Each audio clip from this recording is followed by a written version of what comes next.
Think back to the last great book you've read.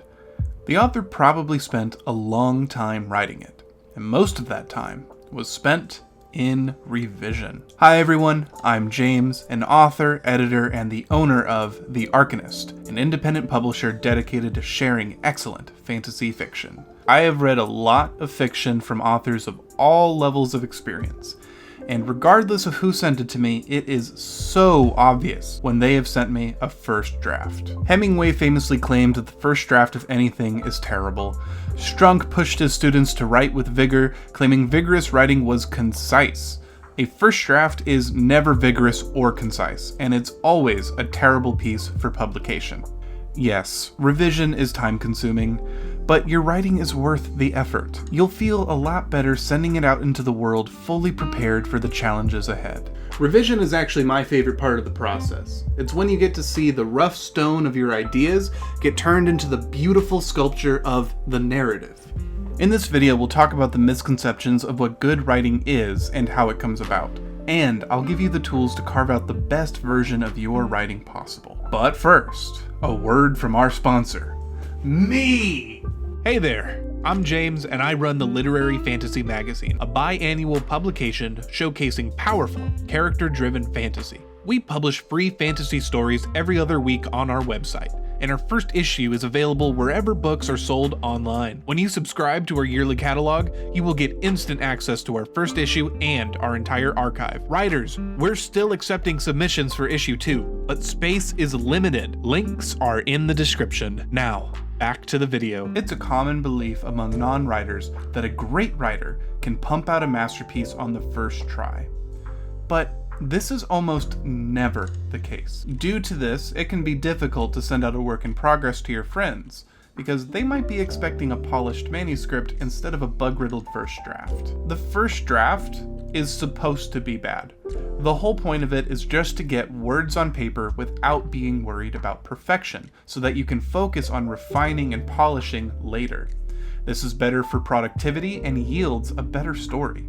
Jack Kerouac is famous for writing the 1957 novel On the Road in a 3-week-long caffeine-fueled binge on a single 120-foot scroll. This is true, he did do that, but it's not the whole truth. Prior to this mythological feat of creativity, Kerouac had written at least half a dozen drafts of On the Road over the course of several years. So no, he did not write his legendary novel in 3 weeks, he rewrote it in 3 weeks. J.R.R. Tolkien is famous for creating the sprawling fantasy setting of Middle-earth, but he only published a handful of books while he was alive, with everything else compiled and edited after his death. Tolkien was a notorious perfectionist. He revised seemingly innocuous sentences of The Hobbit in between print runs. So think about it. Did Michelangelo just hit a piece of stone with a hammer and out came the statue of David? No. Of course not. The actual statue took ages to complete, and years of practice and failed statues leading up to it. On the internet, we have access to information and communities we never would have without it. Unfortunately, sometimes the isolation of the internet can remove context. Without guidance, the new writer might find the term revision to be rather vague. What is it, and how do you do it? I didn't know this when I started. I had to figure it all out for myself. As you grow as a writer, you find some things work well for you, and other things don't. Revision will mean something different to you as you grow your skills, but this is what it means for me. Revision. Processes in which a writer revisits existing writing with the goal of improving its overall quality. This takes the form of proofreading, correcting spelling, grammatical, and syntax errors, omitting needless words, restructuring sentences and paragraphs for clarity, and often rewriting the piece entirely. Rewriting is essential. You can't polish a turd, but you can cook a meal again. Often that second attempt will taste a lot better. That is a gross metaphor. Writing is an iterative process, and every story has its own recipe. When you are writing the first draft, it is an act of exploration and discovery. Dufresne wrote, "The purpose of the first draft is not to get it right, but to get it written. When you rewrite, it's a route you've traveled before and learned the roads to take to avoid traffic. You don't propose marriage on the first date, so take the time to get to know your story and find out what makes it unique. Just like a first date, you're not going to find out all there is to know from a single dinner. And if you have, well, maybe your date lacks substance. I mean, your story. Admittedly, some pieces don't need to be rewritten, or they shouldn't be.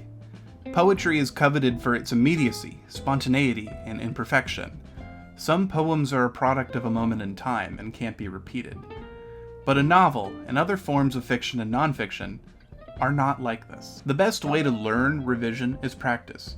Take some of that old writing that you think is so embarrassing and awful and rewrite it with what you know now. However, uninformed practice is usually useless. You need to have a mindset and some knowledge that will enable you to see problems present in the text that you weren't able to see before. Read great writing from writers you enjoy. Stephen King says to read terrible writing and see what not to do. Doing this, you will naturally intuit the laws of grammar and composition and gain an innate sense for whether your writing flows. Don't rely on this, though.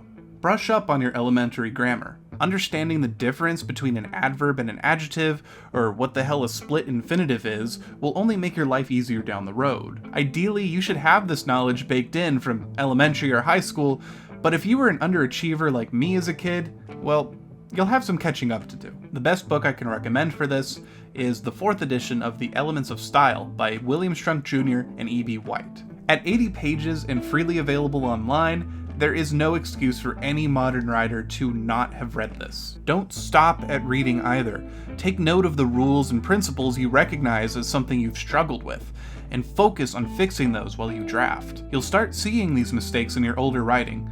Taking the time to learn about writing and the language you write in will change the way you see text on paper. For fiction, I recommend The Art of Writing Fiction by Andrew Cohen. It has a lot of specific examples that provide a similar reference to syntax common in novels. I've seen many people resist the idea of rules in writing. As an editor, I don't mind if a writer breaks a rule for artistic license, but I need to see that they understand what they're breaking. It's pretty clear to editors and agents when rules are broken arbitrarily, and to us, that just looks like bad, lazy writing. Learn the basics first, even if it's boring, and it will be boring. But it will also make your life way easier. The great irony of procrastination is that doing it right the first time is always easier and less work in the long run. If you've seen my other videos, you know I'm nearly finished with my first novel, What Lies Below, and that I'll be publishing it through The Arcanist. It's in its 5th draft right now, but it's taken me 4 years to get to this point. I started working on this book at the beginning of my fiction writing journey, and I've learned so much through revising and iterating on this story. I just so happen to archive everything I write, so I'm going to flaunt my own dirty laundry to show you the power of revision and rewriting. This excerpt is from the opening paragraphs of the first draft of What Lies Below. How did he die? He was hunched forward with his elbows resting on the dissection table, his intertwined hands pressed into his scarred, bearded chin. Stabbed by a spear, I think, his sister said, trailing off, staring blankly at the wall. He was breathing when I carried him back to the wagon. Were you followed? I reckon so. Yasin Tor examined the corpse of Marcus Delian, a man he'd known for more than 20 years, a man he had great respect for.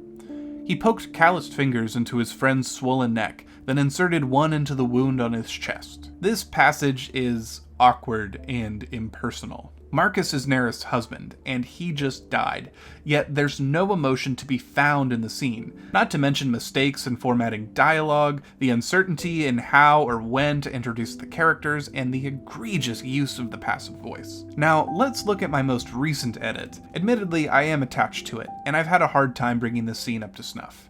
So let's see how it fared after a complete rewrite and 4 revisions. How did he die? Yasin Tor asked, staring down at an ancient dissection table that held the dead body of his closest friend. He linked his fingers together unconsciously, pressing them into his overgrown beard. They threw a spear at him, Nerith said, her dark eyes affixed on the crack in the wall. His younger sister was far away, existing between life and death. Those animals didn't even let him speak. Did they follow you? They chased me for a time, but they were all on foot. In front of him lay Marcus Delian, a man he had known for 2 decades, a man he had great respect for. once, Mark was vigorous and live, even retaining those traits as he approached his 50th winter. Yasin poked 2 calloused fingers into his friend's swollen neck, then into the wound on his lower pectoral. In this iteration, there's more evocative language, and the writing is concise. Yasin and Nerith are immediately introduced, and the reader sees a bit of their personality and appearance due to their actions. Because the voice is active, saying what they are doing rather than what they could be doing, the emotional impact of the scene is much more prevalent. I think this is much improved, but what do you think? Tell me down below. When you take pride in your work and take the time to revise it as you grow, you will find there are a lot less stories you wish to throw away, and more that you want to approach again. I used to be embarrassed when I showed people early drafts of my book, but now I'm excited. It's the best example of my skills as a writer. I no longer feel the need to justify bad writing. The revised writing speaks for itself. But that only comes with time, iteration, rewriting, and revising. So now you understand why revising and rewriting, though tedious and time-consuming, is worthwhile. I've given you hard evidence and resources to further your learning. The rest is up to you. If I've failed to convince you at this point, perhaps a flood of rejection letters will do the trick. Remember to check out The Arcanist. We publish free fantasy stories every other week and have a monthly newsletter. Our winter issue is available anywhere books are sold online, and our summer issue is open for new submissions. Do not send me a first draft. I will know. Great, now some wise-ass prodigy is going to send me a brilliant first draft just to prove a point. If you enjoyed the video, be sure to like and subscribe. I publish videos every other week, so hit that bell button to make sure you don't miss the next one. Keep writing, keep revising, and I'll see you next time.